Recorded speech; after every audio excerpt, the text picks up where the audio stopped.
noches con todos los presentes. Gracias por conectarse un domingo donde la mayoría de las personas, bueno, están en descanso o preparándose pues para iniciar las labores de la semana. Pero siempre que se trate de aprender algo nuevo, de compartir ideas, experiencias, yo creo que independientemente del día vale la pena. Así que buenas noches con todos. El día de hoy me corresponde desarrollar la redacción de escritos en materia penal, por lo que iré compartiendo en pantalla algunos modelos de escritos para ir desarrollando el temario encomendado. Pero antes de entrar al meollo del asunto, considero necesario hacer algunas precisiones generales de lo que se entiende por redacción o por redacción jurídica propiamente dicha. Entonces, a continuación, vamos a empezar por definir qué se entiende por la palabra redacción, qué es lo que dice la Real Academia Española respecto a esta palabra. Y la Real Academia Española nos dice que redacción es una herramienta, es un medio que sirve para transmitir apropiadamente o adecuadamente las ideas, pensamientos, sentimientos, etc. Si esto es así, entonces, ¿qué se entiende o qué es la redacción jurídica? Y la redacción jurídica no es otra cosa, estimados colegas, aquel conjunto de escritos que presentan los abogados, utilizando, por supuesto, terminología jurídica, técnica, adecuada y, por qué no, también concisa. Es decir, los escritos jurídicos deben redactarse de manera correcta, lo que significa que no basta tener una buena ortografía, sino que además tienen que estar bien argumentados, tomando por supuesto como base las leyes vigentes. Entonces, los abogados que ejercen profesionalmente la dirección y defensa de los investigados, o los abogados que ejerzan funciones propias de fiscales y jueces, están obligados a emplear y respetar las reglas gramaticales, puesto que ellas dan a los demás la seguridad de que la palabra empleada corresponde exactamente a un concepto bien definido. Leer y escribir adecuadamente realmente hace mejor la comunicación, sin duda alguna. Sin embargo, hoy en día, lamentablemente, se ha perdido la atención a la buena redacción, al respeto escrupuloso de la ortografía y la gramática.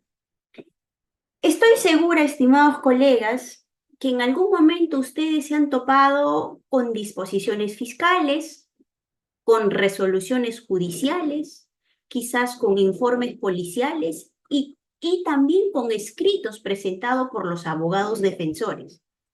Y habrán podido advertir en muchos de estos documentos referidos errores garrafales, mala ortografía, pretensiones ambiguas, incompletas, inconclusas, ideas sueltas, sin fundamento jurídico, sin justificación, sin motivación y sin orden de prelación, etc. Y este tipo de situaciones nos conlleva a realizar un doble esfuerzo para entender las cuestiones de fondo. No logramos entender qué es lo que los operadores jurídicos a través de sus disposiciones, de sus requerimientos, de sus resoluciones o de sus oficios nos quieren transmitir. Por eso es muy importante la redacción jurídica en la formación del profesional, porque es una herramienta, es un medio que nos permite comunicarnos de forma adecuada con todos los sujetos procesales. jueces, fiscales, policías y, ¿por qué no?, también con nuestros propios patrocinados. En ese sentido, debemos precisar, por supuesto, cuál es la importancia de la redacción jurídica. Y la redacción, estimados colegas, es además una comunicación, o es la comunicación más importante después del lenguaje hablado, el cual es utilizado en todas las áreas del conocimiento, actividades u oficios. Y considero yo con mayor preeminencia, con mayor importancia en el ámbito jurídico, en donde la redacción es clave para la presentación de una buena denuncia, de una buena demanda, de una buena contestación de demandas, de la formulación de recursos, de la emisión de sentencias, de la redacción de contratos, convenios, acuerdos, etc. Por lo que obliga a los principales actores, llámese en un proceso abogados, jueces y fiscales, a aplicar la buena redacción de sus respectivos escritos, lo que significa tener conocimiento en ortografía y gramática para el correcto ejercicio de la profesión. Es por esta razón, estimados colegas, que no debemos olvidar que la redacción o la redacción jurídica además es una habilidad comunicativa. Y como es una habilidad, hay que ejercitarla constantemente. Por lo que es importante apuntar a la perfección, para efectos de que la comunicación entre los sujetos procesales sea más viable, sea más entendible. Y eso nos va a permitir ejercer una defensa adecuada. Pero por supuesto, guardando siempre la originalidad. Cada profesional, cada abogado tiene su propia forma de expresarse, su propio estilo, sus propias formas. A nunca va a ser igual a B. Juan Pérez nunca va a razonar o va a argumentar igual que Pedro. Cada persona tiene una forma particular de expresarse, pero lo importante es que al momento de redactar un determinado escrito, desde la posición en la que se encuentre como abogados defensores, como fiscales o como jueces, empleen de manera correcta, adecuada y concisa sus pretensiones, además con el respeto escrupuloso, siempre lo digo, de la ortografía y la gramática. Es la única forma de plasmar nuestras pretensiones bajo los lineamientos de la ley que a continuación vamos a profundizar.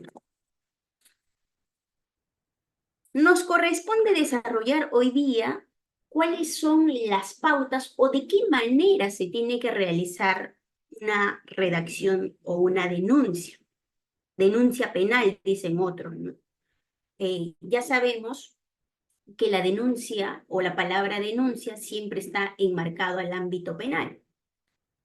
Las demandas se dan en el fuero civil, que puede ser una demanda laboral, una demanda civil, demanda de alimentos o lo que corresponda. Por lo tanto, denuncia penal sería redundante porque se entiende que la denuncia es cuando está relacionado al ámbito penal. ¿Correcto? Muy bien. Entonces, por eso el título, redacción de denuncia. Para esto, o para saber de qué manera se tiene que redactar una denuncia, obligatoriamente, estimados colegas, nos tenemos que remitir a nuestro Código Procesal Civil, específicamente al artículo 130, donde preceptúa la forma que debe tener todo escrito en un proceso judicial. Y nos dice que el escrito que se presenta al proceso se sujeta a las siguientes regulaciones, básicamente 9 puntos. Si se dan cuenta, el Código Procesal Civil establece una serie de regulaciones de la forma como debemos plantear o presentar un determinado escrito. En la vía penal es mucho más flexible, no es tan parametrado, no es tan obligatorio, ya lo vamos a ver más adelante. Sin embargo, considero que un abogado que desee ir o alcanzar, o por lo menos intentar llegar a la perfección, debe siempre ceñirse a los parámetros generales que establece nuestro Código Procesal Civil. El Código Procesal Civil establece las pautas o las directrices de cómo debe desarrollarse el cuerpo de un escrito. Y por supuesto, por aplicación supletoria, necesariamente tenemos que remitirnos al Código Procesal Civil. Incluso para efectos de las notificaciones, supletoriamente nos remitimos al Código Procesal Civil. Entonces, con mayor razón, cuando se trata de redactar escritos para saber de qué manera, cuál es la forma, cuál es el orden, en principio hay que remitirnos al artículo 130. Dice que todo escrito debe realizarse en una máquina de escribir o cualquier otro medio técnico, por supuesto, ¿no? Asimismo, nos dice que el escrito, todo escrito debe tener un espacio en blanco de no menos de 3 centímetros en el margen izquierdo y 2 en la parte de derecha. Asimismo, nos dice que debe ser redactado por un solo lado y en doble espacio para tener el orden.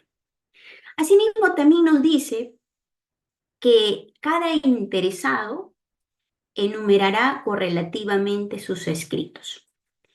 Cuando se presenta por primera vez una denuncia donde lo que se busca es poner a disposición o a conocimiento de la autoridad, en este caso del Ministerio Público, de la Fiscalía, para que inicie las investigaciones preliminares, la denuncia, cuando se trata por escrito, sería el escrito número 1, ¿correcto? Para lo cual, pues, es imposible incluso consignar el expediente fiscal porque es el primer escrito que está poniendo a conocimiento de la Fiscalía, ¿correcto? Entonces, el escrito o la redacción o la presentación de la denuncia sería el escrito 1. Subsiguiente a ello, cualquier escrito que se presente cuando ya se haya hecho la calificación de la denuncia, cuando ya se haya aperturado un expediente fiscal, los escritos que en el interín de la investigación el abogado o las partes pueden presentar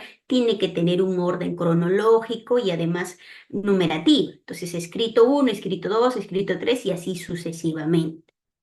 ¿Correcto? También es necesario precisar aquí que cuando ya existe un proceso ya iniciado, el investigado puede apersonar a un abogado. Y el abogado que va a patrocinar por primera vez a una persona en un determinado expediente fiscal, lo que hace en principio es el apersonamiento. Y el apersonamiento sería escrito número 1, que tiene como una obligación de que el investigado autorice al letrado. Y ese escrito número 1 debe ir consignado con la firma de ambas partes. Subsiguiente al apersonamiento, cualquier escrito que presente el abogado defensor en patrocinio, ya sea del investigado o del agraviado, ya no es necesario la firma de la persona que le concede facultades, solamente el abogado puede suscribir cualquier tipo de documento, cualquier tipo de escrito que se presente. ¿Correcto? Asimismo, también nos dice el Código Procesal Civil que todo escrito si tiene anexos, estos serán identificados con el número del escrito seguido de una letra. Antes de ello, perdón, me he salteado, el escrito necesariamente tiene que tener una sumilla. En esa sumilla tiene que ir de manera puntual, de manera concreta, qué es lo que se pretende con el escrito que se presenta. Puede ser formulo denuncia, solicito control de plazo, solicito audiencia de tutela de derechos, etc. En la sumilla va de manera puntual la nomenclatura mediante el cual hacemos una petición a la Fiscalía. Asimismo, también nos dice que cuando los escritos tienen los anexos, estos tienen que ser identificados con el número de escritos seguido de una letra. Y esta situación lo he visto pocas veces en los escritos que presentan los abogados. Por ejemplo, si es el escrito 1, los anexos tienen que ir seguido de una letra. Si hay 10 anexos, por ejemplo, y estamos en el escrito 1, entonces será 1-A, que hace referencia al anexo 1. 1-B, B, que hace referencia al anexo 2. 1-C, que hace referencia al anexo 3, y así sucesivamente todos los anexos que se adjunten al escrito que se presenta, en este caso en la denuncia. ¿Correcto? Ahora, cuando ya se presente el escrito número 2, ya va a cambiar la numeración del escrito, que sería escrito número 2, si hay anexos, guión A, 2-B, 2-C y así sucesivamente. Cuando se trata del escrito 3, en el mismo sentido, pero siempre tiene que ir, como nos refiere el inciso 6, el número de escrito que se está presentando seguido de la letra para efectos de identificar y sobre todo tener orden. Asimismo nos dice que el escrito se debe elaborar en un idioma castellano, salvo que la ley o el juez, a pedido de las partes, autorice el uso del quechua o del aymara, que también son idiomas oficiales de nuestra nación. Pero, por regla general, siempre debe ser redactado en idioma castellano, salvo excepciones. Asimismo, también nos dice que la redacción debe ser clara, breve, precisa y sobre todo dirigida al juez del proceso. Y de ser el caso, se hará referencia al número de la resolución, del escrito o anexo que se cite. Como les he precisado anteriormente, cuando es un escrito que se presenta por primera vez, como por ejemplo la denuncia, que es la que estamos desarrollando, sería el escrito 1, por lo tanto no podría consignársele todavía el número judicial, el expediente judicial, ni el expediente fiscal, porque todavía va a estar en proceso de calificación de la denuncia y subsiguiente a ello el titular de la acción penal, en este caso la fiscalía, si es viable aperturar las diligencias preliminares, recién le asignará un expediente fiscal. Asimismo, también nos dice que la redacción tiene que ser clara, precisa y breve. Eso nos indica que el petitorio o la pretensión tiene que ser sumamente clara, sumamente entendible, más allá de pasarnos en el petitorio citando normas, jurisprudencias, etcétera. Considero que en el petitorio debe ser algo concreto de lo que se quiere. Luego de los fundamentos, de hecho, viene la fundamentación jurídica, donde ya uno puede explayarse en desarrollar la base jurídica con jurisprudencia, con doctrina, etcétera. Y eso lo vamos a ver en los modelos de escrito que más adelante voy a compartir. Asimismo, también nos dice que si el escrito contiene otros IES o fórmulas similares, estos deben tener pedidos independientes del principal. Ustedes seguramente conocen o habrán realizado que, por ejemplo, cuando presentan una denuncia, hacen su petitorio, sus fundamentos de hecho, sus fundamentos jurídicos, sus medios probatorios, los anexos, y culminado hasta ese punto hay una petición final. Por tanto, señor fiscal, solicito a usted admita a trámite la denuncia e inicie las diligencias preliminares con la finalidad de recabar actos de investigación a efectos de determinar o vincular los hechos denunciados con el investigado o con los investigados. ¿Correcto? Y subsiguiente a esto, puede uno plantear un otro CIDIO, primero, segundo, tercero, cuantas veces consideren necesario para su pretensión. Por ejemplo, en la primera denuncia o en el primer escrito de denuncia, un otro CIDIGO podría ser el apersonamiento del abogado. Judith Ramírez Salas, me considero agraviada y estoy presentando una denuncia para efectos de que la Fiscalía inicie las investigaciones. Bajo ese contexto, apersono a la letrada Juan Pérez para efectos de que asuma mi defensa en el presente proceso y se le notifique a su domicilio procesal todas las providencias que se generen en el presente proceso. Entonces, eso va en otro CIDIGO, por ejemplo. O también si requiero que la Fiscalía realice un acto de investigación urgente para efectos de esclarecer los hechos que se están denunciando, también de manera puntual se puede hacer un pedido, pero en la parte otro CD, que también más adelante lo vamos a profundizar con los ejemplos que les voy a mostrar.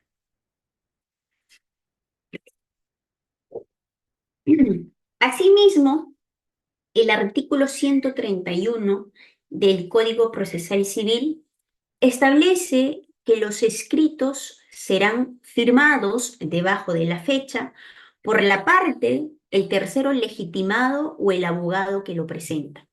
Si la parte o tercero legitimado no sabe firmar, pondrá su huella digital, la que será certificado por el auxiliar jurisdiccional respectivo. Esto es lo que les dije hace un momento. Los escritos primigenios, como este caso, si uno formula la denuncia, por supuesto, obligatoriamente tiene que ir la denuncia de la persona que formula esta denuncia. O también puede ir suscrito por un abogado defensor. En caso de que el denunciante o la persona agraviada no sabe firmar, lo que dice la norma es que debe ponerse su huella digital, la misma que posteriormente será certificada por la autoridad competente a quien se dirige el escrito. Asimismo, también les dije que es obligatorio la firma de la persona agraviada o del denunciante en este caso solamente en la presentación de la denuncia y posterior a ello, ya sea investigado o agraviado, cuando ya personó un abogado, subsiguiente a ello cualquier escrito que presenten los abogados ya no requiere de forma imprescindible la firma del investigado o del agraviado, solo del abogado. Asimismo, también nuestro Código Procesal Penal, en su artículo 328, regula cuál es el contenido y de qué forma se debe plantear una denuncia. Si ustedes se dan cuenta, solamente hace precisión a 3 puntos puntuales o a 3 incisos del 328. Sin embargo, el Código Procesal Civil, para efectos de presentar un escrito, nos señala una serie de lineamientos, una serie de parámetros que debemos tener en cuenta para presentar cualquier escrito, que por supuesto estoy refiriendo que debe necesariamente por aplicación supletoria tener en cuenta para tener un orden y sobre todo para tener una buena redacción. Sin embargo, el Código Procesal Penal es mucho más flexible, no es tan riguroso como el Código Procesal Civil. Por esa razón es que el artículo 328 señala 3 incisos de la forma como debe formularse una denuncia. Pero las personas, como siempre digo, apuntan a perfeccionarse, a mejorar, no solo en el lenguaje hablado, sino también a través de los escritos. Creo yo que como regla general debe ceñirse primero a lo que establece el Código Procesal Civil y, por supuesto, aparejada, complementada con lo que nos establece el artículo 328 del Código Procesal Penal. Entonces, nuestro código nos dice que la denuncia o que toda denuncia debe contener, primero, la identidad del denunciante. Asimismo, nos dice que la denuncia debe tener una narración detallada y veraz de los hechos y, de ser posible, la individualización del presunto responsable. Identidad del denunciante, nombre completo, DNI, correo, domicilio real y número de contacto, si es posible. Y tiene que narrar de manera detallada, ordenada y de forma cronológica los hechos que se denuncian. Y además, si se tiene conocimiento de la persona contra quien se dirige la denuncia, precisar el nombre completo. En caso de que se desconozca, se pondrá con los que resulten responsables, que eso ya es tarea del Ministerio Público para que en el interín de la investigación pueda identificar a la persona que ha cometido el delito. Asimismo, nos dice que la denuncia podrá formularse por cualquier medio. Si es escrita, el denunciante firmará y colocará su impresión digital. Si es verbal, se sentará en el acta respectiva. Mi recomendación siempre es que cualquier denuncia que se formule debe ser de manera escrita, porque en el escrito uno puede plantear de manera concreta, concisa, su petitorio y además tiene mayor amplitud para poder fundamentar los hechos y explicar de manera detallada de cómo ocurrieron los hechos.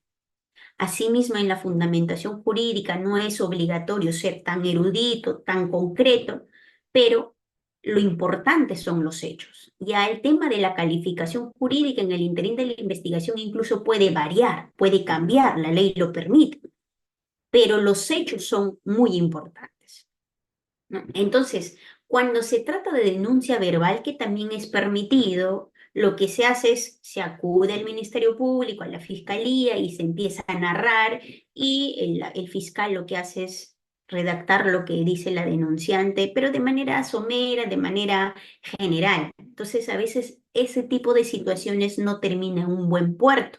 Entonces, por eso recomiendo formular las denuncias por escrito. Como les dije, nos da mayor albedrío para efectos de fundamentar correctamente lo que buscamos.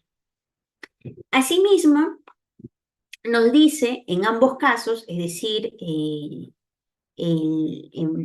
denuncia escrita o verbal, si el denunciante no puede firmar, se limitará a colocar su impresión digital, dejándose constancia en en el acta del impedimento.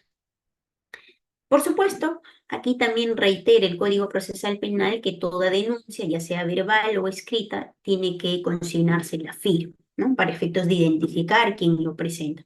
Pero recuerden también que hay denuncias anónimas, ¿no? En ese tipo de situaciones ya cambia la situación. Pero lo cierto es que la regla general, cuando se trata de presentar escritos o denuncias por escrito, estos son las formalidades. Las formalidades del Código Procesal Penal, como se habrán dado cuenta, es bastante flexible, coincide en algunos puntos con lo que nos establece el Código Procesal Civil, ¿correcto?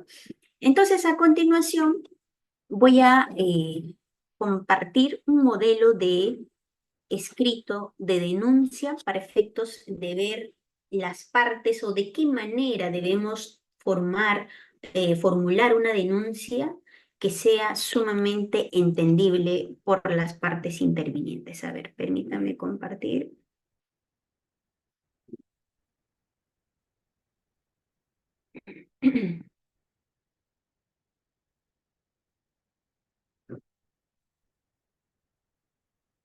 ¿Me pueden indicar si aprecian el modelo que estoy compartiendo, por favor? Doctora, aún no está compartiendo, tendría que dejar de compartir y volver a compartir pantalla. Ah, ok. Entonces,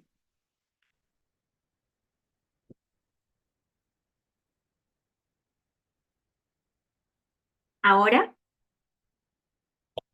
Ahora sí, doctora. ok. Voy a tratar de hacerlo lo más amplio para que se pueda ver.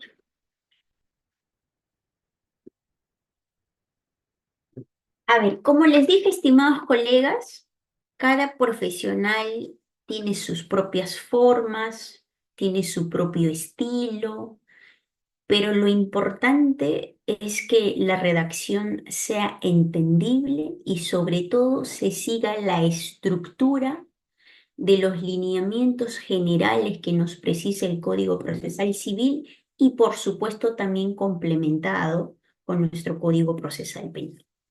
Aquí tenemos un modelo de denuncia que presenté a la Fiscalía por el delito de suplantación de identidad. De hecho, he cambiado el nombre para no poner en evidencia mi patrocinado. Entonces, en principio, debe precisarse el número del escrito. Como he precisado anteriormente, es el primer documento, es el primer escrito que se va a presentar o que se va a poner en conocimiento de la autoridad, en este caso el Ministerio Público. Por lo tanto, todavía no podemos poner en esta parte superior el número del expediente fiscal o menos todavía el número del expediente judicial. Por lo tanto, el escrito 1 y la sumilla es formulo denuncia por suplantación de identidad o puede ser cualquier otro delito que ustedes presenten. Asimismo, este escrito, esta denuncia, debe precisar o debe presentarse o debe puntualizarse a qué autoridad va dirigida. En este caso, va dirigido al señor fiscal provincial de la Fiscalía Penal Corporativa de turno del Distrito Fiscal de Huaura. Cuando hablamos de suplantación de identidad, estamos básicamente dirigiéndonos a un fiscal de investigación en delitos comunes. Por ejemplo, si yo formulo una denuncia por un delito contra la administración pública, llámese colusión, peculado, malversación de fondos, etcétera, entonces irá dirigido a la Fiscalía especializada en delitos de corrupción de funcionarios. No podemos precisar el primer despacho, el segundo despacho o el tercer despacho, porque al ser un escrito número uno, todavía se desconoce a qué despacho se le va a asignar para que inicie las investigaciones. Entonces, el escrito uno simplemente se precisa de manera general a la fiscalía de turno, ya sean en delitos comunes a un fiscal de investigación o en una fiscalía especializada de delitos de corrupción de funcionarios, o a lo mejor la denuncia se puede formular también a una fiscalía especializada en lavado de activos, en criminalidad organizada. Dependiendo del delito, es la que va a cambiar a qué autoridad se dirige. Entonces ya estamos cumpliendo con los lineamientos que nos ha precisado el Código Procesal Civil, escrito número uno, su milla y la autoridad a quién se dirige. Y aquí ya entramos al tema de la identificación del denunciante. En este caso he puesto Samantha Rosenberg Granados, identificado con documento nacional de identidad número tal, con domicilio real en la urbanización del distrito de Huaura, provincia de Huaura, departamento de Lima, o el lugar en el que se presente la denuncia o donde domicilia la persona que formula la denuncia, por supuesto. Con correo electrónico y con número de contacto 933, etcétera. A usted con el debido respeto me presento y alego, ¿no? Dirigido a la Fiscalía Especializada o a la Fiscalía de Delitos Comunes. Entonces ya tenemos identificado los datos del denunciante, ¿correcto? Y pasamos al petitorio. Aquí está. En este caso, por ejemplo, he citado el artículo 11 de la Ley Orgánica del Ministerio Público, concordante con los incisos 1, 4 y 5 del artículo 159 de la Constitución Política del Perú. Formulo denuncia en contra de Quispe Mendoza Carlos Jeremías, gerente general de la empresa Mi Bebreto SAC, y contra los que resulten responsables por la comisión del delito de suplantación de identidad y falsedad genérica, por lo que solicito se dé inicio a las diligencias preliminares a fin de recabar los elementos de convicción que servirá para determinar la vinculación de los hechos con las personas denunciadas. Si se dan cuenta, mi petitorio es breve, es concreto. Le estoy solicitando a la Fiscalía que bajo el amparo del artículo 11 de la Ley Orgánica del Ministerio Público, donde hace mención que la Fiscalía es el titular de la acción penal y debe iniciar las investigaciones ya sea de oficio o a petición de parte, y concordante con el inciso 1, 4 y 5 del artículo 159 de la Constitución, que también hace referencia a las atribuciones del Ministerio Público, la investigación de oficio o a instancia de parte. Entonces, cito la norma, la base legal mediante la cual la Fiscalía debe acoger mi denuncia con la finalidad de iniciar con las investigaciones. No preciso el artículo que regula la suplantación de identidad ni la falsedad genérica, porque eso lo dejo para la fundamentación jurídica. Entonces, algo sencillo, básico, bajo la ley orgánica del Ministerio Público, concordante con la Constitución, ¿no? Formulo denuncia contra la persona tal o contra dos o tres personas o contra los que resulten responsables por el delito A, B, C, D, con la finalidad de iniciar las diligencias preliminares y que se recaben los elementos de convicción de manera puntual.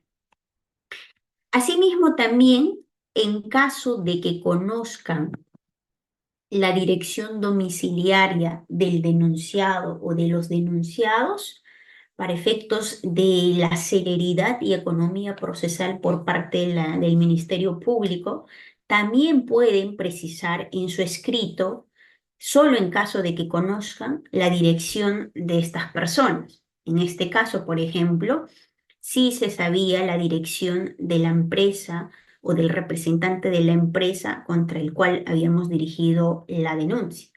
Entonces, el denunciado deberá ser notificado en Avenida Panamericana Norte, número 1466, del Distrito de Santa María, provincia de Huaura, departamento de Lima, incluso precisé una referencia. Alternativamente, si es que tiene otros domicilios a los cuales nosotros hemos podido identificar, también deberá ser notificado en Avenida Carlos Alberto Izaguirre, número 105, Urbanización Industrial Panamericano Norte, Lima, Lima, Independencia, ¿no? Entonces, la dirección domiciliaria del denunciado no es obligatorio para poder consignar en la denuncia. Sin embargo, como les dije, para efectos de agilizar el proceso, si es que se tiene identificado, se consigna en un acápite particular como es la que pueden verificar en pantalla. Nosotros habíamos identificado dos domicilios de la empresa a la cual habíamos denunciado. Y pasamos a los fundamentos de hecho. Los fundamentos de hecho tienen que existir en principio un orden cronológico, desde la fecha, cómo se dieron las circunstancias y de manera correlativa para que la autoridad que va a calificar la denuncia pueda entender de la manera más sencilla posible. ¿Correcto? En este caso, dentro de los fundamentos de hecho, la voy a leer acápite por acápite, inciso por inciso, para que ustedes también puedan entender de qué manera debe hacerse una fundamentación jurídica correcta, porque en muchas denuncias solo citan el artículo que regula el tipo penal o el delito que se está denunciando, pero no desarrollan, no subsumen los hechos denunciados al tema jurídico. Entonces es importante delimitar bien los hechos. Fundamentos de hecho. Que con fecha 29 de septiembre del año 2021 suscribí un contrato de locación de servicios con la empresa Carden Isaac por un plazo de 3 meses, de octubre a diciembre, a fin de brindar mis servicios como licenciada en tecnología médica en laboratorio.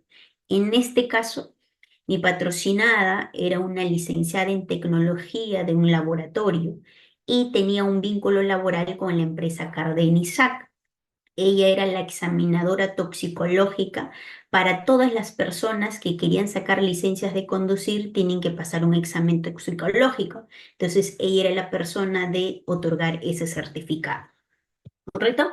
Entonces, estoy poniendo de conocimiento a la autoridad del contrato que le une a una empresa. ¿Correcto? Seguimos. Tal es así que, con motivo del trámite de registro ante el Sistema Nacional de Conductores, en adelante SNCE, para no estar repitiendo toda la palabra, del Ministerio de Transportes y Comunicaciones, en adelante el MTC, por parte de la empresa donde laboro, Cardeni, se ha recibido con fecha 29 de diciembre del año 2021 un aviso del referido ministerio, o sea, del Ministerio de Transporte, que señala que mi persona se encuentra registrado dentro del staff de profesionales de la empresa Mi Brevete SAC como examinador toxicológico y que además aparezco en el registro de la Dirección Regional de Salud DIRESA desde el 9 de junio del año 2021.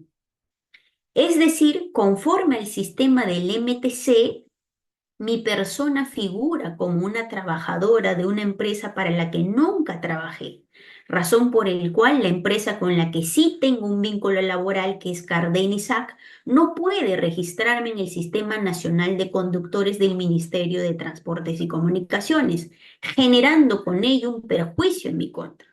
Bajo ese contexto, con fecha 31 de diciembre del año 2021, cursé una carta notarial al señor Quispe Mendoza Carlos Jeremías, gerente general de la empresa Mi Brevete SAC, a la notificación efectuada por la Notaría Mejía en la Avenida Panamericano Norte, número 1677 del Distrito de Santa María, provincia de Huaura, departamento de Lima, para que de manera inmediata realice las acciones pertinentes a fin de dar baja a los registros consignados de mis datos en el sistema del MTC, debido a que se me está perjudicando en mi centro de labores.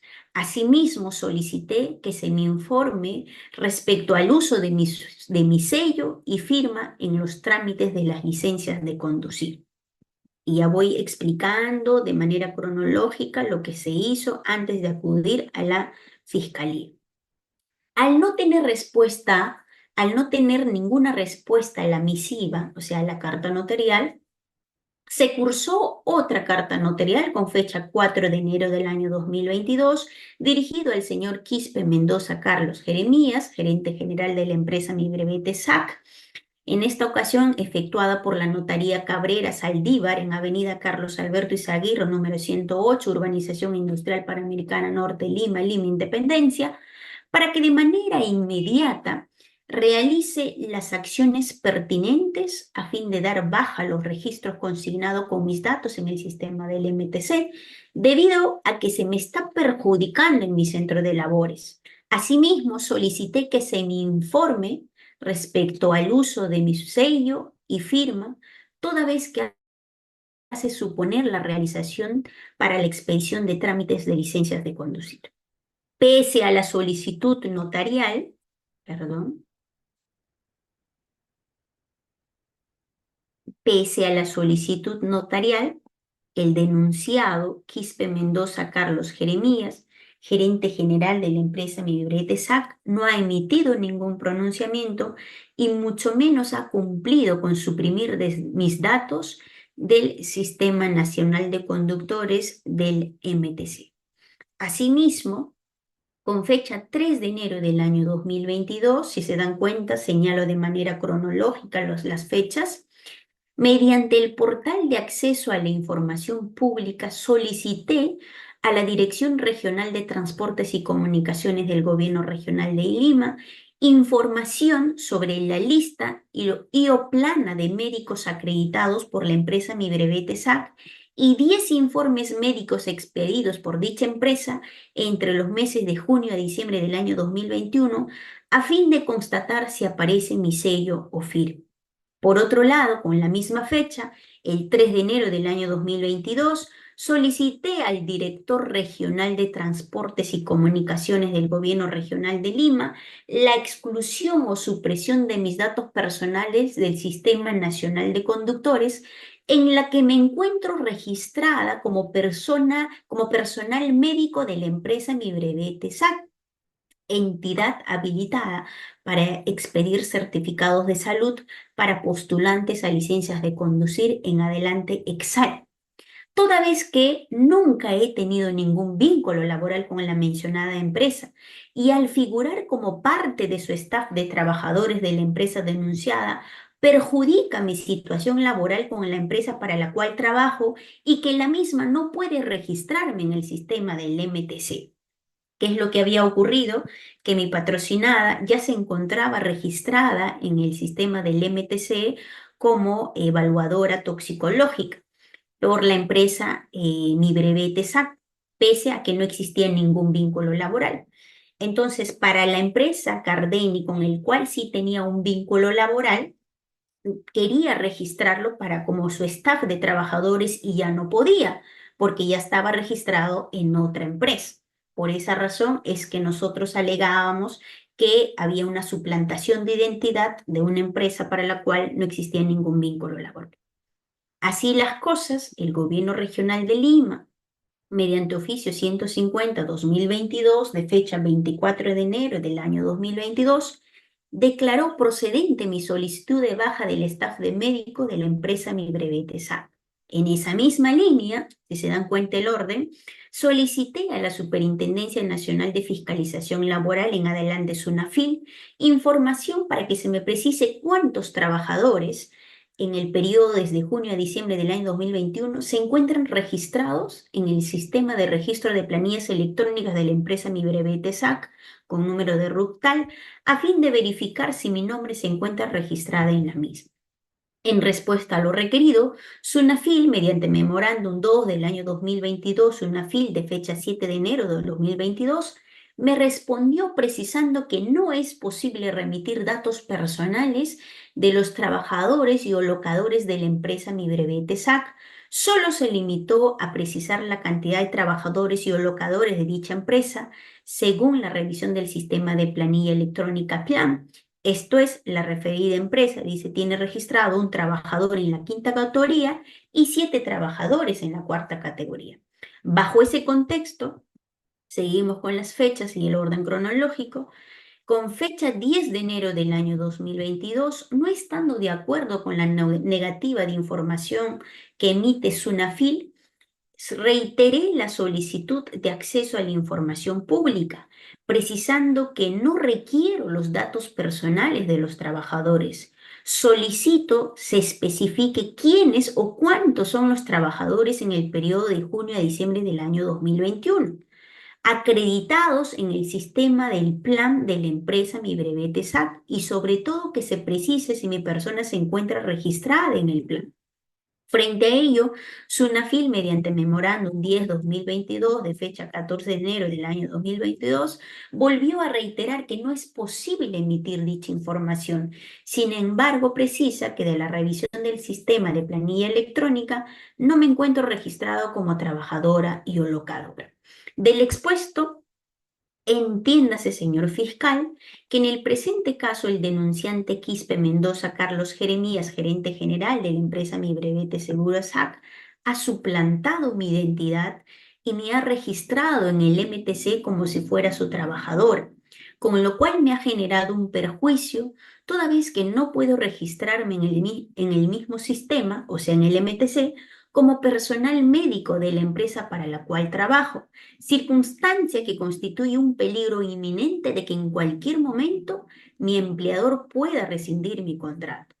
Por otro lado, debo precisar que el denunciado representa a una empresa que se encuentra habilitada para expedir certificados de salud para postulantes a licencias de conducir, y conforme a las evidencias en el sistema del registro del MTC, aparentemente mi persona sería la encargada de expedir documentos de examen toxicológico desde el 9 de junio del año 2021 hasta la fecha, con lo cual se evidencia que el denunciado viene realizando procedimientos ilícitos, como utilizar mis datos personales para dar apariencia de cara al público, como si yo formase parte del staff de sus trabajadores en el rubro de examinador toxicológico de su empresa, a fin de obtener, por supuesto, un provecho económico en perjuicio de los aspirantes a licencias de conducir y el mío propio. Si se dan cuenta, ahí estoy narrando todas las circunstancias que se han suscitado antes de acudir a la fiscalía. Cursado cartas notariales, solicitud de SUNAFIL para efectos de que envíe información, cuántos trabajadores tiene la empresa, si dentro de esa empresa está registrada mi patrocinada como su trabajador. Entonces, los hechos o la fundamentación de los hechos, independientemente del delito, lo que tiene que existir es básicamente un orden, ¿no? La narración de los hechos o de los fundamentos de hecho es como una historia, pero esa historia tiene que ser clara, porque lo que no conoce la fiscalía son los hechos, al igual que los jueces. Los jueces y fiscales conocen la norma, conocen la ley, pero lo que no conocen son los hechos. Por eso es muy importante incidir que los hechos deben tener un orden cronológico. Quizás aquí algunos no van a entender muy bien porque es un caso en específico que lo estoy plasmando como un ejemplo, pero así podría poner infinidad de ejemplos de otros delitos, que podría ser, por ejemplo, colusión, violación sexual, delito de violencia familiar, etcétera, etcétera. lo que quiero que les quede claro, estimados colegas, es que los fundamentos de hecho son como, es como una historia, pero esa historia tiene un orden, tiene un inicio, tiene algo intermedio y tiene un final. Entonces, esa es la parte que debe explicarse de manera detallada, concreta, para que el lector, en este caso, para quien califica la denuncia y decida iniciar los actos de investigación, pueda tener mayor entendimiento de lo que se pide. Fundamentos de derecho. En el presente caso, los hechos narrados, o sea, los fundamentos de hecho, se adecúan perfectamente al tipo penal de suplantación de identidad, que se encuentra regulado en el artículo 9 de la Ley 30096, Ley de Delitos Informáticos.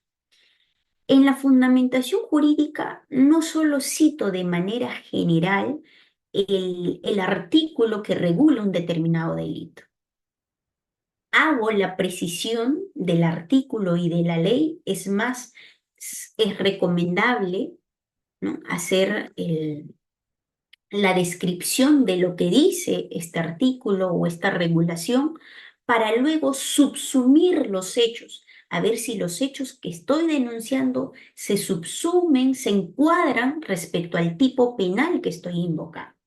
Entonces aquí, por ejemplo, el artículo 9 el de la Ley de Delitos Informáticos dice: el que mediante las tecnologías de la información o de la comunicación suplanta la identidad de una persona natural o jurídica, siempre que de dicha conducta resulte algún perjuicio, ya sea material o moral, será reprimido con pena privativa de libertad no menor de 3 ni mayor de 5 años. Ese es el tipo penal de suplantación de identidad. Y seguimos con el desarrollo de la fundamentación jurídica. Se desprende de la descripción típica, o sea, del artículo que regula la suplantación de identidad, que el agente o el autor puede ser cualquier persona.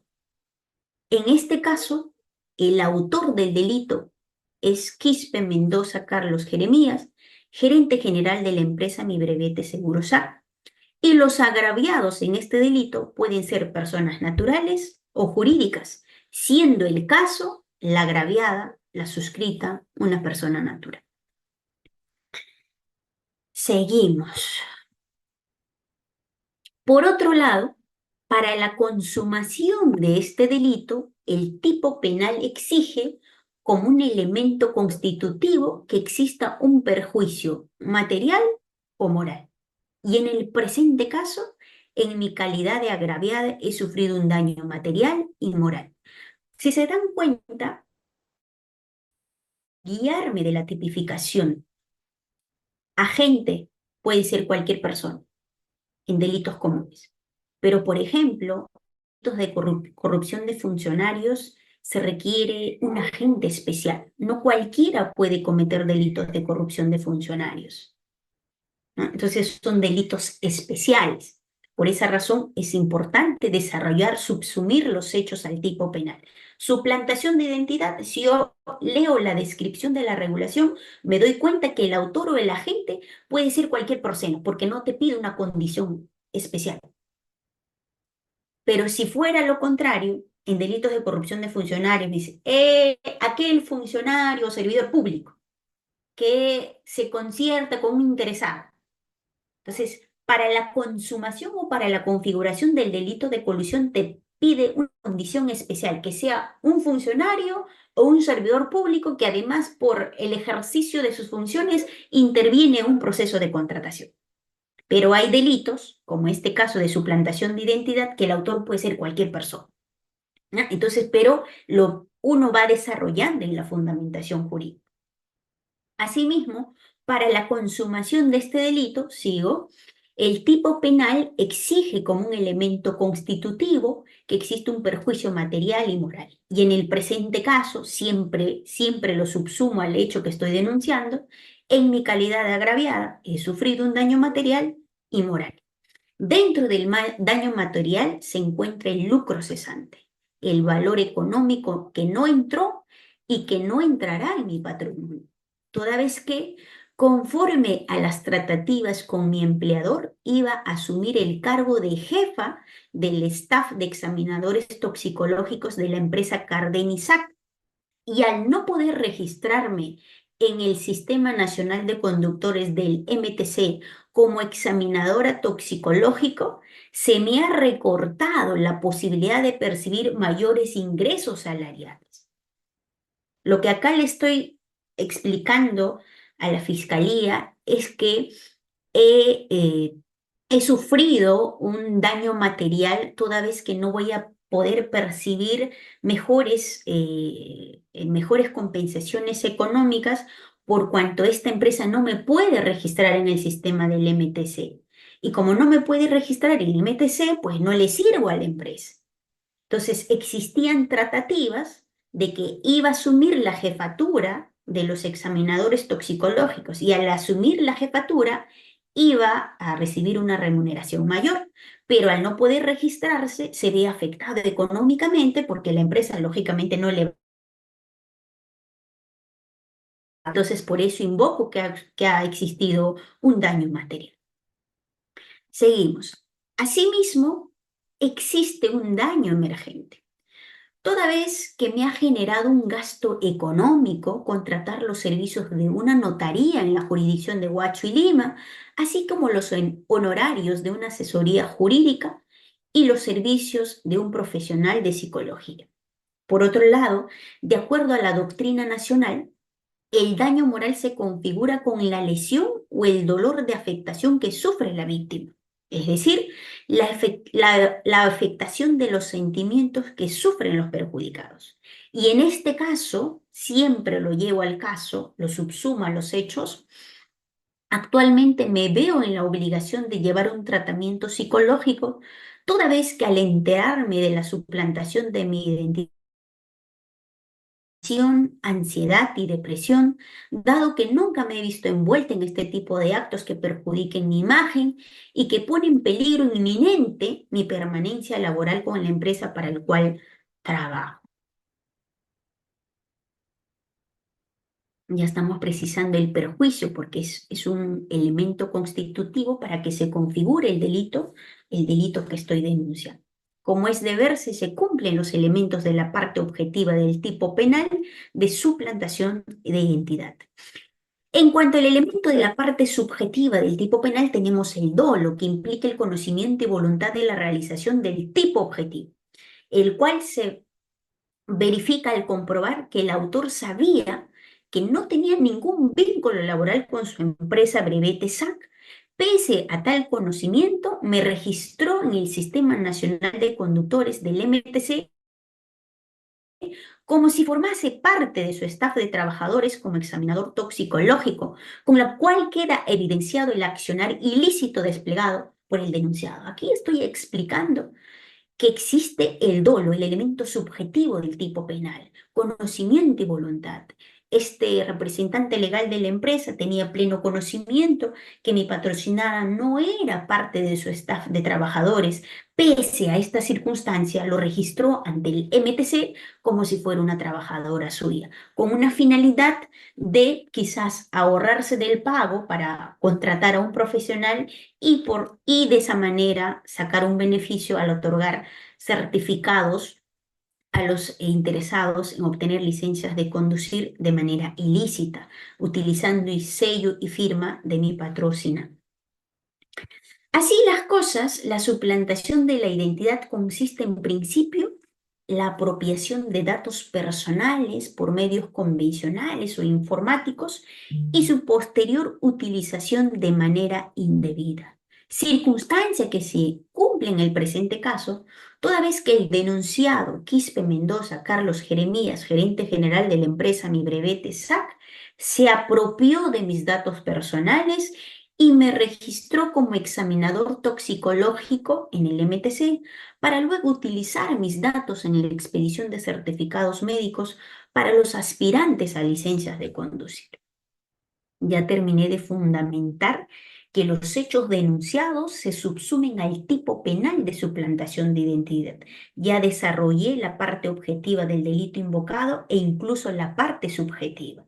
Entonces es mucho más entendible para la fiscalía para que también pueda delimitar bien su investigación. No basta con citar el artículo y la regulación del delito invocado. Hay que subsumirlo siempre a los hechos de la manera más concreta, de la manera más breve, independientemente del delito que se viene denunciando, que se pretende denunciar. Asimismo, en este caso también denuncié la comisión del delito de falsedad genérica para seguir avanzando con otros ejemplos. Pasamos, igual los fundamentos de hecho van de manera cronológica y vámonos a la parte final. En ese sentido, considero de suma trascendencia que usted, señor fiscal, disponga el inicio de las investigaciones preliminares para determinar la responsabilidad penal del denunciado y de los que resulten responsables, y consecuentemente se impongan las sanciones respectivas de acuerdo a ley y con el respeto del debido proceso. Y finalmente, se establezca una reparación justa por los perjuicios que se me ha ocasionado como consecuencia de la suplantación de mi identidad. Y tenemos otro acápite donde ya se precisan todos los medios probatorios que sustentan nuestra denuncia. Pero ojo, estos medios probatorios tienen que precisar de manera puntual qué es lo que va a acreditar. En este caso, por ejemplo, adjunté el contrato de locación de servicios con la finalidad de acreditar que tiene un vínculo laboral con una empresa totalmente ajena a la empresa a quien se estaba denunciando. Asimismo, también presenté como medio probatorio el sistema del MTC, con el cual se acreditaba que esta empresa, mi brevete SAC, le había registrado a mi patrocinada como su trabajador. Asimismo, también adjunté las dos cartas notariales con la finalidad de acreditar que previo a recurrir a la última instancia, al derecho penal, que es de última ratio, se le solicitó a la empresa que se suprima sus datos del Sistema Nacional del MTC.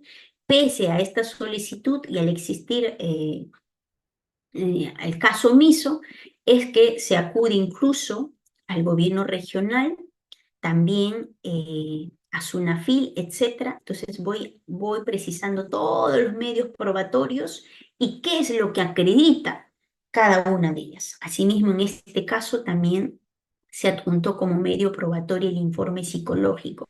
Y ustedes dirán, ¿por qué un informe psicológico? Aunque no lo crean, esto es un medio probatorio importante, sobre todo cuando se pretende pedir una reparación civil. En un proceso penal, recordemos, va el tema de la sanción penal, que es la que busca básicamente el derecho penal, pero accesoriamente va el tema de la reparación civil. Entonces, ustedes se habrán dado cuenta que cuando el denunciante presenta la denuncia y cuando se pasan las etapas de diligencias preliminares o la investigación preparatoria y el agraviado no se constituye como actor civil, quien hace la representación o quien solicita la reparación civil en beneficio del agraviado, si es que se avanza a la etapa intermedia o juicio oral, es el señor fiscal. Y a veces el señor fiscal solicita una reparación civil un monto ínfimo. Y para ello es importante los informes psicológicos con la finalidad de acreditar el daño a la persona, el daño moral. A veces hay personas, porque no todos somos iguales, hay personas que sufren afectaciones cuando se ven envueltas en este tipo de procesos. Y esas afectaciones le generan ansiedad, depresión, por lo cual una persona tiene que llevar un tratamiento con un médico especializado, con un psicólogo. Y ese tratamiento genera un costo. Entonces, el informe psicológico es un medio probatorio objetivo con la finalidad de acreditar que esta persona sí ha sufrido una afectación a raíz de los hechos suscitados. Y además sirve mucho para cuantificar el monto de la reparación civil. Muchas veces hay fiscales en representación de los agraviados, dice 2.000 soles de reparación civil para el agraviado, pero no sustenta, no motiva por qué se cuantificó esa reparación civil de 2.000 soles. Pero si nosotros presentamos los medios probatorios, informe psicológico, atención psicológica o tratamientos, pongamos a 2.000, 3.000 soles, la asesoría jurídica del abogado, un contrato, un recibo por honorario, o sea, uno va acreditando de manera objetiva los gastos que le va generando un debido proceso. Y eso sirve para efectos de determinar y de cuantificar de manera correcta y de manera objetiva el tema de la reparación civil. Porque muchas veces cuando, por ejemplo, me corren traslado de un requerimiento acusatorio en el que la fiscalía hace la representación del agraviado y pide una reparación civil de un monto sin motivación, sin justificación, es razón suficiente para que en etapa intermedia uno pueda cuestionar, ¿no? Cuestionar y señalar por qué razón o bajo qué circunstancia o bajo qué argumento la fiscalía llega a determinar un determinado monto. ¿De qué manera ha cuantificado la afectación psicológica, por ejemplo? Y la afectación psicológica lo podemos acreditar muy bien con el informe psicológico, con las citas, con los tratamientos, con las terapias, etc. Y aquí tenemos los anexos, acápite 6, anexos. Si se dan cuenta, esta es la primera denuncia, por lo tanto, tengo alrededor de 10, 12 anexos. Entonces pongo 1A, contrato de locación, 1B, reporte del sistema, 1C, carta notarial. Si estaríamos en el escenario del escrito 2, sería 2A, 2B, 2C, etc. Escrito 3, igualito. A eso es lo que nos hace referencia el Código Procesal Civil, de que en los anexos deben consignarse con el número del escrito seguido de una letra. Y finalmente tenemos el por tanto, ¿no? Básicamente como una petición final. Pido a usted, señor fiscal, admita a trámite la presente denuncia y disponga las investigaciones pertinentes conforme al cauce legal establecido en nuestro ordenamiento jurídico.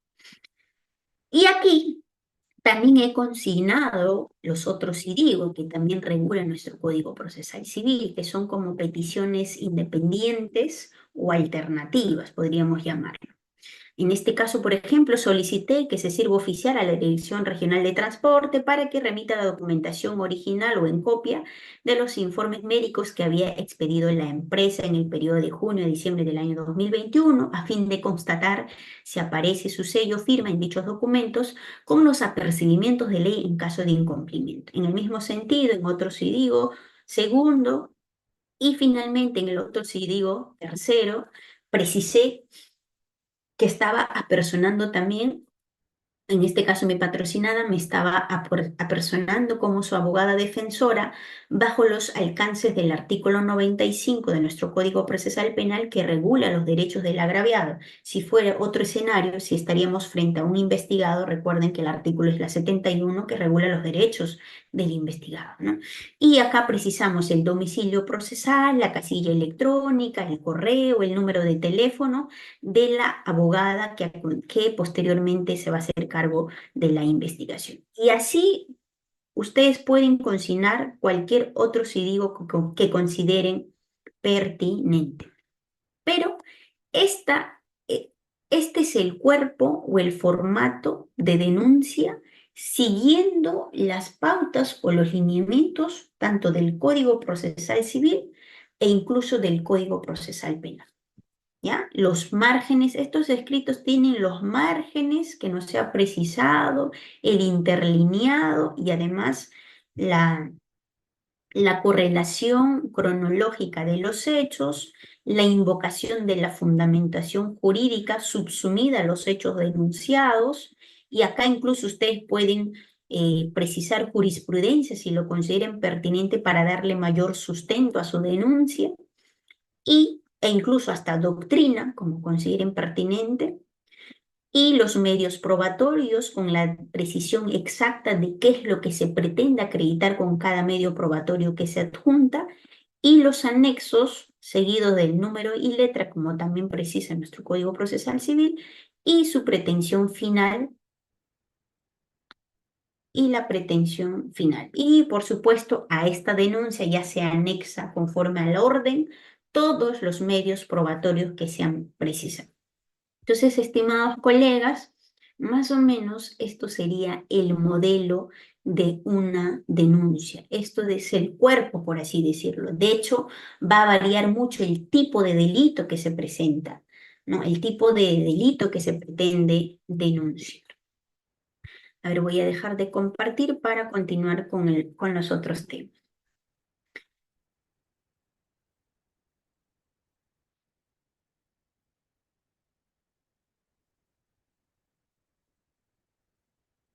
Vamos a ver, a ver.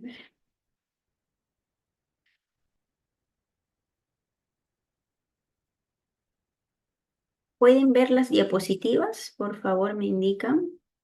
¿Tendría que dejar de compartir nuevamente, doctora? Ay, ay, ay. ¿Cómo vamos con el tiempo, Ray? Que todavía me falta dos temas, creo. Sí, doctora, todavía tenemos tiempo. Ay, A ok. las 10:30. Ya, a ver, a ver. Ahora sí se puede ver, por favor. Ahora sí, doctora. Ya, muy bien. Ahora vamos a pasar a la redacción de las actas policiales. ¿De qué manera debe redactarse las actas policiales? Seguimos. El Código Procesal Penal, en su artículo 120, precisa el régimen general o las pautas generales de lo que debe tener un acta. Y vamos a partir por este punto. Nos dice que la actuación procesal, fiscal o judicial se documenta por medio de acta, utilizándose de ser posible los medios técnicos que correspondan. Inciso 2. El acta debe ser fechada con indicación del lugar, el año, el mes, día y hora en que haya sido redactada. Las personas que han intervenido y por supuesto las personas que han intervenido en ella y una relación sucinta o integral según el caso de los actos realizados. Se debe hacer constar en el acta el cumplimiento de las disposiciones especiales prevista para las actuaciones que así lo requieran. Asimismo, nos dice que será posible la reproducción audiovisual de la actuación procesal sin perjuicio de efectuarse la transcripción respectiva en un acta. La Fiscalía de la Nación y el Consejo Ejecutivo del Poder Judicial, cada uno en su ámbito en función a las posibilidades de la institución, dictará las disposiciones que permitan su utilización. Inciso 4 dice, el acta será suscrito por el funcionario o autoridad que dirige y por todos los demás intervinientes, previa lectura, por supuesto. Si alguno no puede o no quiere firmar, se dejará constancia de ese hecho. Si alguien no sabe firmar, podrá hacerlo en su lugar otra persona, a su ruego o bien un testigo de actuación, sin perjuicio de que se imprima, su huella digital. Si se dan cuenta, colegas, el artículo 120 es como hace las veces del Código Procesal Civil, porque aquí se regula de manera general, por eso dicen régimen general, de lo que debe contener un acta. Pero cuando nos referimos, y por supuesto que debe tenerse en consideración, siempre lo digo, en la parte general hay que tenerlo como un modelo, como un lineamiento que no debe perderse de vista. Sin embargo, cuando hablamos de las actas policiales, tenemos que remitirnos obligatoriamente. A ver, quiero desaparecer esto. Mm, a ver, ¿cómo quito esto?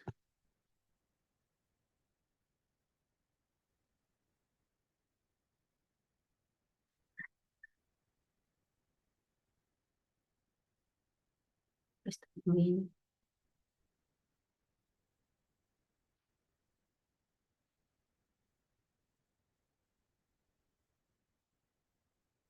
Como les decía, cuando hablamos del acta policial, tiene su propio manual, la actuación policial. Vamos a llegar a ese punto, pero hay que precisar las líneas generales de lo que establece también el Código Procesal Penal respecto a las actas, cuáles son las formalidades que debe tenerse en consideración. Asimismo, en el artículo 121, el Código Procesal Penal regula en qué casos puede ser inválido un acta y nos dice, el acta carecerá de eficacia solo si no existe certeza sobre las personas que han intervenido en la actuación procesal o si faltare la firma del funcionario que la ha redactado. Es decir, si en un acta no aparece la firma de un funcionario que interviene en el proceso, que interviene en la determinada diligencia, es pasible de solicitar o de invocarse la nulidad. Asimismo, en el inciso 2 nos precisa que la omisión en el acta de alguna de las formalidades solo la privará de sus efectos o tornará invalorable su contenido cuando ellas no pueden ser suplidas con certeza sobre la base de otros elementos de la misma actuación o actuaciones conexas, o no puedan ser reproducidas con posterioridad y siempre que provoquen un agravio específico e insubsanable a la defensa del imputado o de los demás sujetos procesales. Lo que nos dice el Código Procesal Penal es que si se omite alguna formalidad que debe contener un acta, y no pueda subsanarse en el camino con otros medios periféricos, entonces sí se declara la invalidez. Pero, por ejemplo, si el acta no tiene la firma del funcionario que interviene, pero que posteriormente en el interín se puede sanear, se puede subsanar con otro elemento periférico, entonces el acta sí tiene la calidad de eficaz y de válido. Pero en caso de que no se pueda suplir este vacío, entonces sí acarrea la nulidad del documento. Ahora sí, entramos al tema en específico. Esto de la transmisión no me permite, y no sé cómo desaparece esto. A ver. Voy a reducirlo.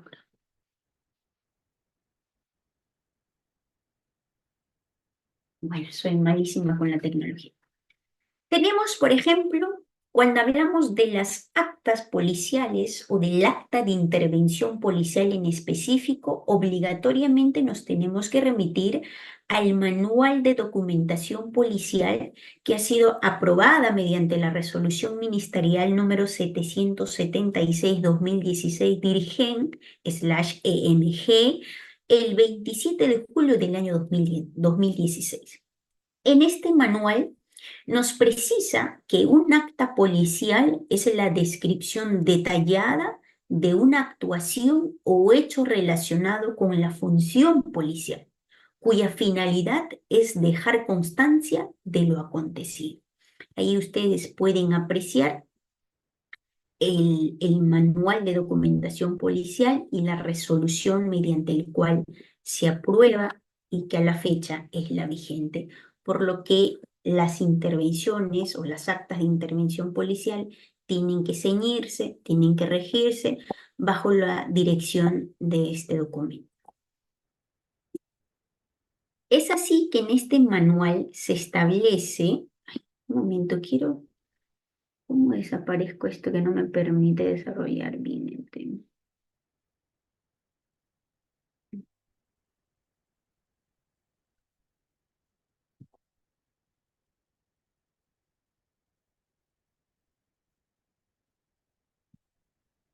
Bueno, tendría que estar muy bien. A ver, en este manual se establece cuáles son las formalidades que debe contener un acta de intervención policial. De hecho, la redacción del acta lo hace necesariamente el efectivo policial o los efectivos policiales que intervienen. No lo hace básicamente la fiscalía y tampoco lo hace el abogado defensor. No son escritos como por ejemplo la denuncia que uno lo tiene que redactar. Estos son anexos ya aprobados que se encuentran dentro del manual. Son formatos que simplemente te permiten hacer el llenado, que luego lo vamos a verificar o vamos a revisar el formato. Pero lo que nos dice este manual es que en el acta se debe precisar, en el acta de intervención policial, el lugar, la fecha y la hora de inicio.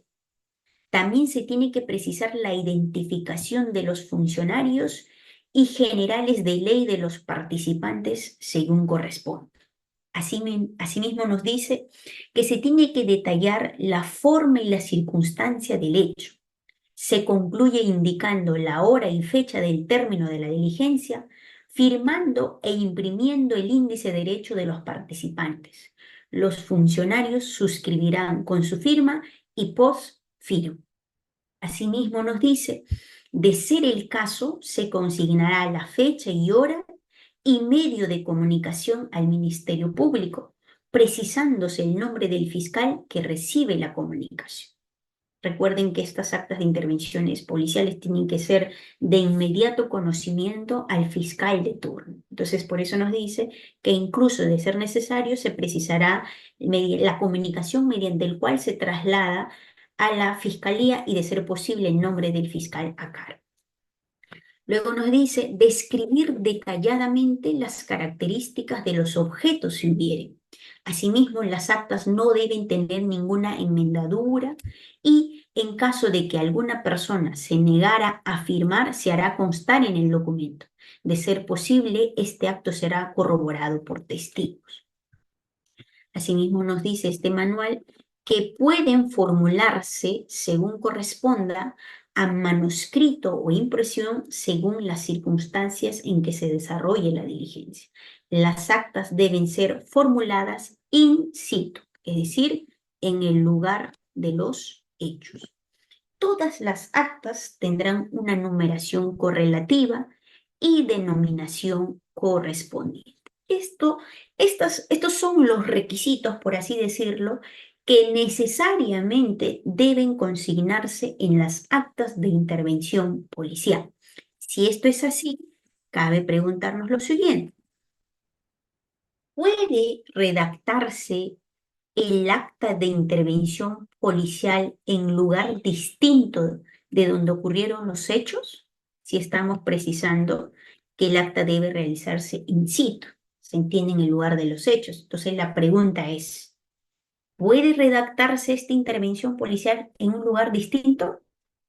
La respuesta es sí, siempre y cuando se detalle, se justifique los motivos por los cuales no se redactan las actas en el lugar de los hechos, siendo las razones más frecuentes, por ejemplo, la seguridad del personal policial que interviene o del intervenido, los riesgos o la luminosidad del sitio, entre otros.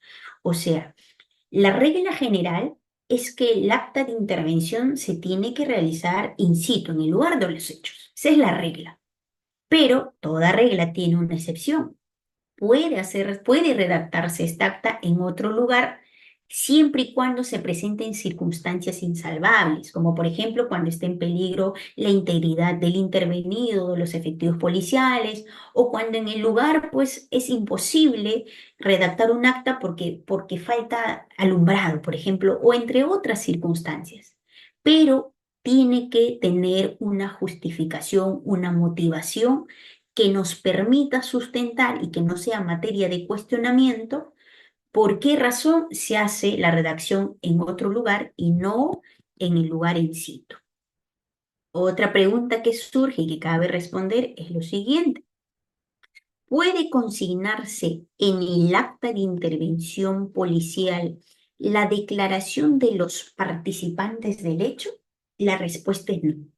El acta de intervención es de hechos y no de dichos, toda vez que la versión de los participantes o de los intervenidos posee una vía propia en la declaración, en la cual se cautelará su derecho constitucional a la defensa a través de su abogado defensor. Es decir, en el acta de intervención policial no se va a consignar la declaración del investigado, del intervenido o de los testigos, porque esta diligencia de la declaración del investigado tiene su propia vía, su propio camino, su propio lineamiento bajo el respeto estricto del debido proceso y siempre en presencia de su abogado defensor, tal como lo preceptúa el artículo 71 de nuestro Código Procesal Penal. En el mismo sentido, la declaración de los testigos también tiene que ser en la otra vía, con conocimiento específico, con la notificación específica de todos los sujetos procesales. ¿Correcto?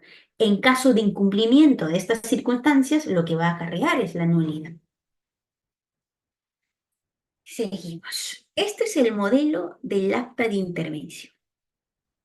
Les precisé en el manual anterior cuáles eran los requisitos o cuáles son las formas que debe tener un acta de intervención policial. Y eso lo pueden ubicar, estimados colegas, en el manual en el formato 12. Están todos los formatos de todas las actas de intervención policial, la cadena de custodia, actas de allanamiento, etcétera. Lo pueden ubicar en el manual. Como el día de hoy estamos tratando el acta de intervención policial, este es el formato. Este es el formato que manejan los efectivos policiales. Por ejemplo, en la ciudad de Huacho, siendo a las 10 de la noche del día 20 de julio del año 2024, en el lugar ubicado, ta, ta, ta, ta. O sea, si se dan cuenta, este formato comprende todo lo que preceptúa el manual policial, donde establece qué requisitos debe tener un acta policial.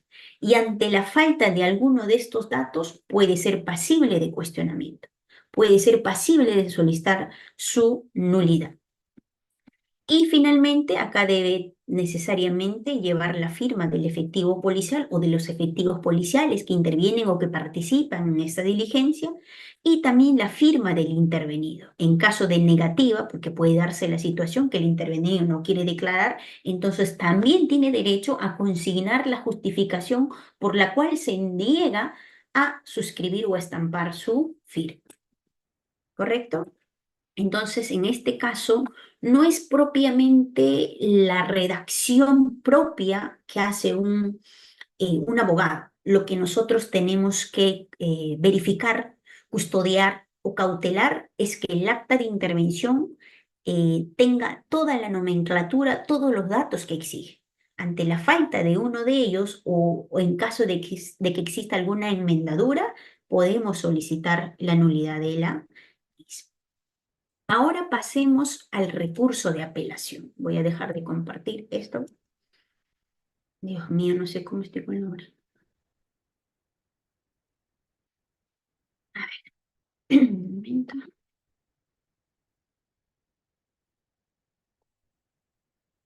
Un momento, un momento.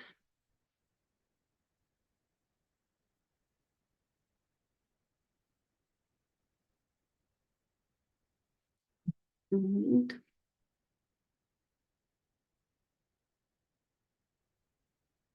Ya está.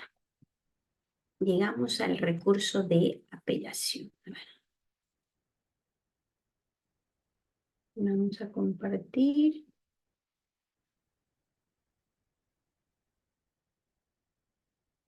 Muy bien.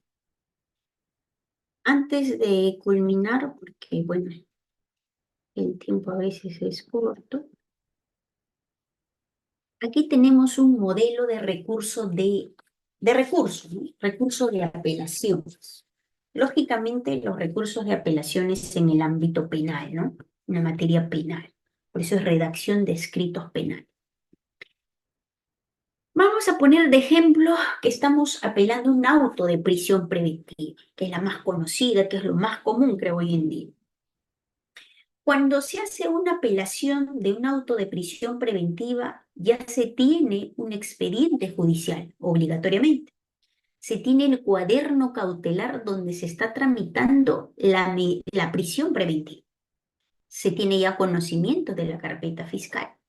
Se tiene identificado el nombre del investigado, el delito por el cual se funda la prisión preventiva y el escrito, la apelación, escrito número 1, y la sumilla, apelación de auto o si gustan, apelación de auto de prisión preventiva. Los recursos de apelación, estimados colegas, es dirigido a la misma autoridad que emite la resolución que se está impugnando, es decir, al juez de investigación preparatoria que declaró fundada la prisión preventiva. A esa misma autoridad se dirige el recurso de apelación. Como se darán cuenta, aquí están los datos.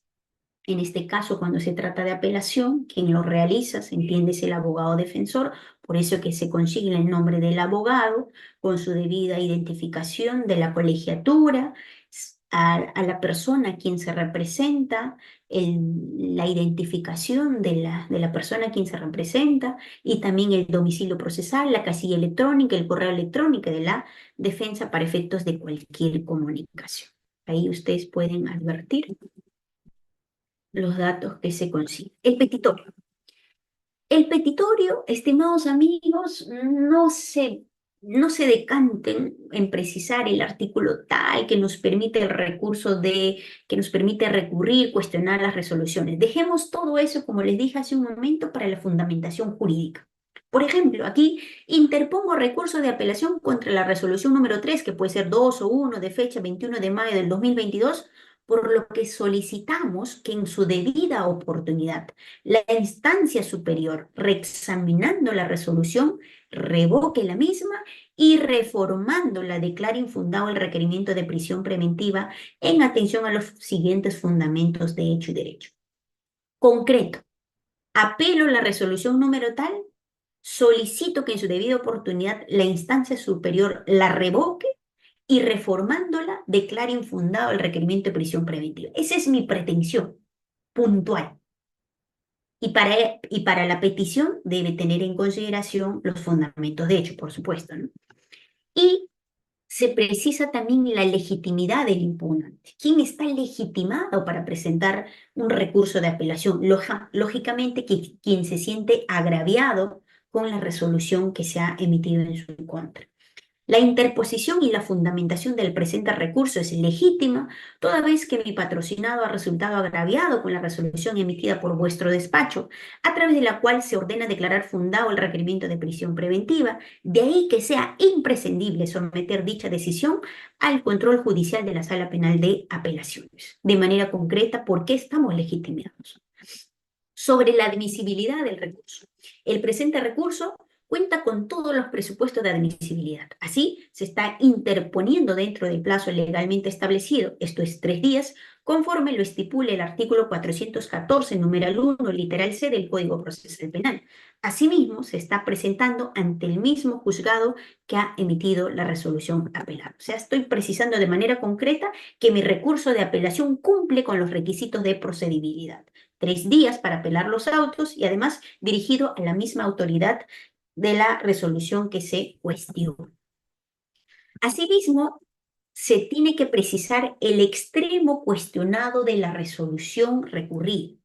El artículo 405, numeral 1, literal C de nuestro Código Procesal Penal nos precisa que debemos indicar cuál es la parte que se cuestiona de la resolución. En este caso, por ejemplo, en la resolución que se ha precisado, la resolución 3, señalé que cuestionaba toda la parte expositiva y resolutiva del mismo, porque se da la situación que cuando un juez, por ejemplo, emite el auto o funda la prisión preventiva, en los fundamentos de hecho a veces precisa situaciones, circunstancias que nunca han sido materia de debate. Entonces, frente a esa circunstancia, yo puedo cuestionar esos fundamentos de hecho, que básicamente va en la parte expositiva. De la misma forma, a lo mejor el juez ha hecho una mala valoración de la prognosis de la pena o del peligro procesal. Entonces, precisamos cuál es la parte que se cuestiona de la resolución recurrida. Si es en su totalidad, entonces cuestionamos la resolución en su totalidad, parte expositiva y resolutiva. Pero si tienen identificado el cuestionamiento de algo concreto, por ejemplo, respecto a la prognosis de la pena o respecto al peligro procesal, entonces la precisan. Por eso el artículo 405 dice que debe precisarse el extremo cuestionado de la resolución. Y se pone también los antecedentes de manera puntual, cuáles son los delitos que se le imputa, qué fue materia de debate en la audiencia de prisión preventiva. Y finalmente no, perdón, en el acápite siguiente, y lo más importante, se tienen que precisar los errores de la resolución apelada.